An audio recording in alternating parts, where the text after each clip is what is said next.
Hello everyone. In this very short video lecture, I'm going to discuss some of the background information related to a biblical allusion or reference that is made inside of Beowulf. In line 104 of the epic poem, it said that Grendel, this monstrous creature that attacks Heorot, had dwelt for a time in misery among the banished monsters, Cain's clan, whom the Creator had outlawed and condemned as outcasts. For the killing of Abel, the eternal Lord had exacted a price. Cain got no good from committing that murder, because the Almighty made him anathema, and out of that curse of his exile there sprang ogres and elves and evil phantoms, and the giants too, who strove with God time and again until he gave them their final reward.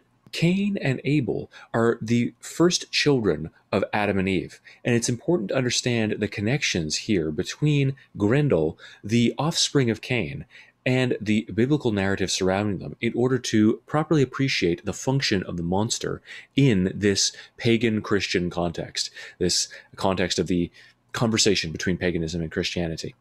The story of Cain and Abel appears in the book of Genesis in the Bible. The Bible is divided up, at least the Protestant Bible, into 66 books. These books have different authors and were composed at different times. Some of them were written by the same person, although there is argument and debate within the scholarly community regarding the time at which many of these texts were written and the authors thereof. That kind of detailed information regarding the evolution and construction of the various books of the Bible is not really germane to our course. All that you need to know is that the Bible itself is not just one book. It is one book that consists of many smaller books that were written at different times. These different books include a variety of different genres. So, for instance, some of these books are wisdom literature. Some of them are historical narratives. That is, they purport to tell the historical evolution of the nation of Israel or the tribal patriarchs before the nation of Israel was founded. Some of them, like the Gospels, are all ancient biographies. They conform to the genre of ancient biography. And the Gospels are those four books, Matthew, Mark, Luke, and John, that tell the story of Jesus' life. Some of them are epistles, letters that were written by the apostles, the sort of early founders of the Christian church. Some of them are poetry, like the Psalms. Genesis is a book of history. It records the creation of the earth. It provides genealogies and different small narratives about the people who lived in these various times. It talks about, at one point, Noah's flood, this global flood, wherein Noah constructs this ark and takes animals onto it such that they can survive the flood, and some of the exploits of the tribes that eventually become Israel. In the book of Genesis, after the fall of man, that story of Adam and Eve being placed in the garden, eating the fruit of the tree of knowledge of good and evil, and being cast out of paradise. After that story, Adam and Eve have children, first two of whom are Cain and Abel. In Genesis 4, we have the story of Cain and Abel. It is the account of the children of Adam and Eve, the first man and the first woman, and it records that first murder, Cain killing his brother.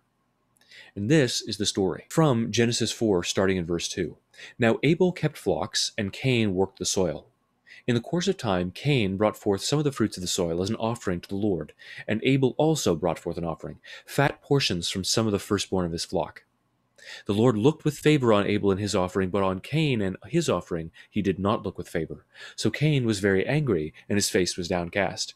So both these young men, one of whom tends the sheep, one of whom engages in a kind of agriculture, bring forth offerings of their produce, the crops from Cain and some of the fatted meat of the lambs of Abel, to sacrifice to God. God looks favorably on the sacrifice of the fat portions from some of the firstborn of his flock, and he looks unfavorably on Cain's offering. Probably this is because Abel brings forth the firstborn of his flock. So he's bringing forth like the firstborn, the best that he has. Genesis 4 continues on. Then the Lord said to Cain, "Why are you angry? Why is your face downcast? If you do what is right, will you not be accepted? But if you do not do what is right, sin is crouching at your door. It desires to have you, but you must rule over it." So clearly there was something wrong with the sacrifice that he brought. We don't know what it is. It's not laid out. God is telling Cain at this moment, clearly you've not done something right. You haven't brought forth the appropriate sacrifice. Perhaps he brought forth crops that were not the best of his harvest, unlike Abel. Now Cain said to his brother Abel, "Let us go out to the field." And while they were in the field, Cain attacked his brother Abel and killed him. Then the Lord said to Cain, "Where is your brother Abel?" "I do not know," he replied. "Am I my brother's keeper?" And the Lord said, "What have you done? Listen, your brother's blood cries out to me from the ground. Now you are under a curse and driven from the ground which opened its mouth to receive your brother's blood from your hands. When you work the ground, it will no longer yield its crops for you. You will be a restless wanderer on the earth."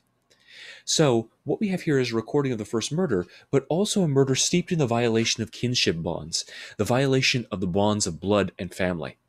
Cain has literally killed the flesh of his flesh, the blood of his blood, his own brother.